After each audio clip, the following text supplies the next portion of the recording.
Bonjour, aujourd'hui j'aimerais vous parler d'aliments qui permettent de mieux réguler la glycémie et je vais m'adresser plus particulièrement aux personnes qui souffrent de diabète. Diabète de type 2, mais aussi diabète de type 1. Je m'appelle Marie-Laure André, je suis diététicienne nutritionniste. Je suis également auteure de nombreux livres de nutrition et je suis notamment spécialisée en index glycémique bas. Et j'aide les hommes et les femmes à adopter une alimentation saine et gourmande qui leur permette à la fois d'optimiser leur santé et de se sentir bien dans leur corps. Alors, quels sont ces aliments qui permettent de mieux réguler la glycémie, d'avoir une glycémie plus stable au quotidien? Tout d'abord, j'aimerais vous faire un rappel sur l'équilibre alimentaire.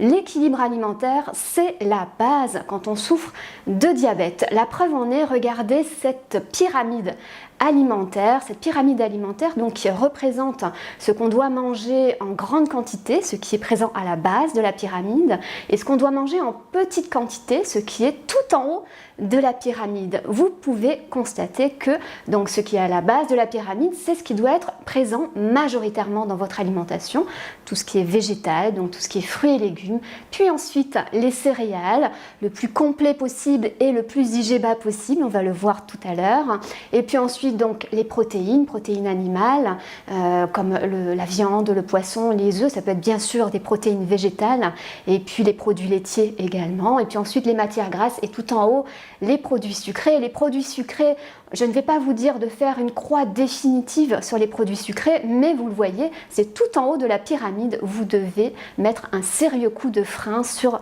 votre consommation de sucre, surtout en dehors des repas. Donc, respectez bien l'équilibre alimentaire, c'est votre premier traitement en cas de diabète et parfois c'est le seul traitement qu'on met en place, surtout quand on découvre le diabète, quand il y a un diabète de type 2 qui est décelé. La première chose qu'on met en place, c'est une alimentation la plus équilibrée et la plus structurée possible. Donc vous devez vraiment veiller à avoir une alimentation la plus équilibrée possible.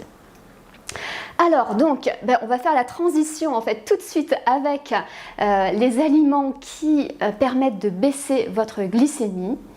Le premier aliment, les premiers aliments à privilégier au quotidien, c'est bien sûr tout ce qui est légumes, les légumes verts, les légumes de toutes les couleurs. De toute façon, on dit vert, mais c'est les légumes en règle générale. Pourquoi les légumes? Vous l'avez vu, c'est à la base de la pyramide. Ce sont des aliments qui vont vous apporter des fibres, des glucides, mais en petite quantité, et des glucides à index glycémique bas, c'est-à-dire que ça va vraiment permettre de délivrer les glucides très progressivement dans le sang. Ça ne fait pas monter la glycémie. C'est riche en vitamines, c'est riche en minéraux, en oligo-éléments, vous en avez besoin et vous devez intégrer des légumes verts à chaque repas. Tous vos repas doivent contenir des légumes, midi et soir. Petit déjeuner, peut-être pas quand même. Et certains légumes ont particulièrement un effet hypoglycémiant, c'est le cas par exemple de la famille des choux, et puis les oignons et l'ail bien sûr, donc pensez à mettre de l'ail dans vos vinaigrettes, quand vous cuisinez, dans vos plats salés, dans vos plats chauds ou plats froids tout simplement. Pensez à intégrer toujours des légumes. Ce sont des aliments qui vont permettre de réduire votre glycémie au quotidien sur toute la journée. Donc intégrez vraiment des légumes à chaque repas. La deuxième famille d'aliments qu'il faut bien sûr privilégier, ce sont les légumes secs, ce qu'on appelle les légumineuses. Les lentilles, les pois chiches, les haricots rouges, les haricots noirs, les haricots blancs, les flageolets, les pois cassés. C'est une famille d'aliments qui est riche en protéines, en fibres, beaucoup de minéraux, de vitamines, des glucides bien sûr puisqu'on fait de la farine de pois chiches, de la farine de lentilles, mais ce sont donc des aliments qui ont un index glycémique également très bas.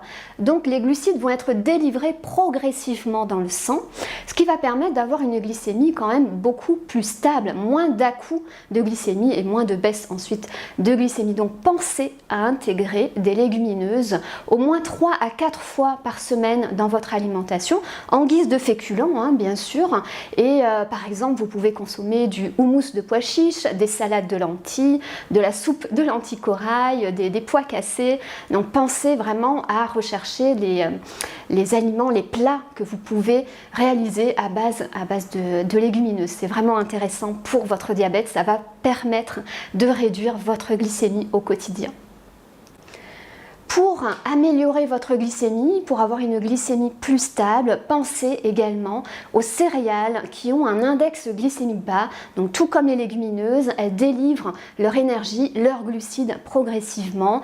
Donc pensez bien sûr à l'orge par exemple, au sarrasin, au quinoa et puis tout ce qui est céréales complètes, bien sûr le riz complet, mais aussi le riz basmati qui est un riz qui a naturellement un index glycémique bas. Si vous aimez les pâtes, privilégiez les spaghettis, peut-être complets ou semi-complets. Et puis, pourquoi pas de l'avoine et surtout du son d'avoine. Vous pouvez intégrer du son d'avoine dans de nombreuses préparations, dans vos compotes, dans vos laitages, dans vos porridge le matin. Le son d'avoine est particulièrement riche en fibres solubles qui vont permettre de réduire votre glycémie, donc d'avoir une réponse glycémique beaucoup plus faible. Et plus globalement, les céréales, plutôt que de choisir des céréales blanches, des coquillettes blanches, des pommes de terre, du riz blanc, privilégiez les céréales qui ont un index glycémique bas. Votre glycémie sera beaucoup plus stable au quotidien. Alors par contre, attention, vous devez bien sûr veiller à contrôler les quantités de céréales par rapport à vos besoins. Il n'est pas question de consommer en quantité excessive ces céréales, même si elles ont un index glycémique bas. Si vous les consommez en quantité excessive, bien sûr, votre glycémie risque d'être trop élevée. Je vous invite également à privilégier dans votre alimentation, à intégrer dans votre alimentation des épices et notamment la cannelle. La cannelle a un pouvoir hypoglycémiant, c'est-à-dire qu'elle va permettre de réduire la glycémie, surtout le matin à jeun, donc c'est vraiment intéressant quand on souffre de diabète. Et puis ça va aussi améliorer l'efficacité de l'insuline, c'est-à-dire que quand on a du diabète, notamment de type 2, le pancréas sécrète de l'insuline, mais cette insuline, elle n'est pas toujours très efficace, donc il doit toujours en produire davantage. Et bien la cannelle va aider l'insuline que votre corps produit à agir plus efficacement. Résultat, votre glycémie est plus stable et votre diabète est mieux maîtrisé. Alors concernant la cannelle, je vous invite à choisir plutôt de la cannelle de Ceylan. Alors pour la reconnaître, je vous montre la photo, regardez la cannelle de Ceylan par rapport à la cannelle de Chine, ce n'est pas tout à fait la même chose, notamment au niveau de la coumarine, une substance qui est présente dans la cannelle de Chine et beaucoup moins dans la cannelle de Ceylan et qui peut avoir un effet toxique sur le foie quand on en consomme en quantité excessive. Donc il est préférable de choisir de la cannelle de Ceylan. Donc elle a en fait beaucoup de petites couches en fait dans son écorce, alors que la cannelle de Chine a une seule écorce assez épaisse. Donc pour reconnaître la cannelle. Ensuite, pour ses utilisations, eh bien, vous pouvez l'intégrer dans des compotes de pommes sans sucre, dans des laitages nature, yaourt nature, fromage blanc, yaourt de soja bien sûr. Ça permet d'ajouter une petite saveur sucrée naturellement. Donc en plus, ça permet également de réduire la quantité de sucre ajouté, voire même de supprimer le sucre ajouté, ce qui permet d'avoir un double effet en fait, pour réduire le sucre et pour améliorer l'efficacité de l'insuline et réduire donc votre diabète. Enfin, je vous invite à privilégier des aliments qui contiennent des fibres solubles.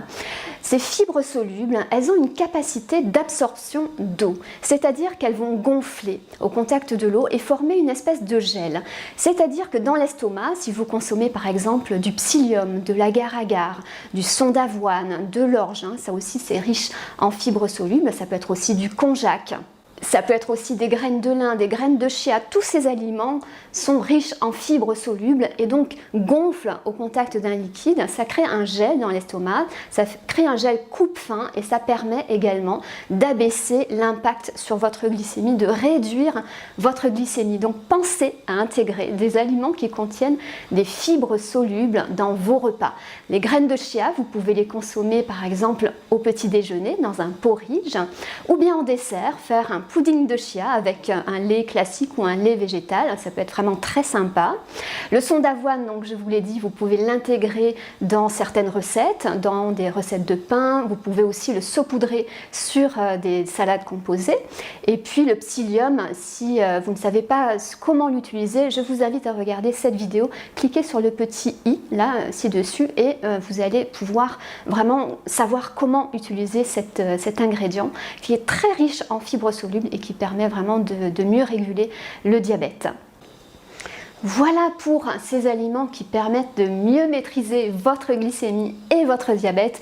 N'oubliez pas le principal, l'équilibre alimentaire, des repas structurés en quantité qui correspondent à vos besoins et cela permettra sans doute d'améliorer votre glycémie au quotidien. J'espère que ces conseils vous aideront. N'hésitez pas à partager cette vidéo, à la commenter si vous avez des questions, à la liker et bien sûr, si vous n'êtes pas abonné à cette chaîne, je vous invite à le faire tout de suite.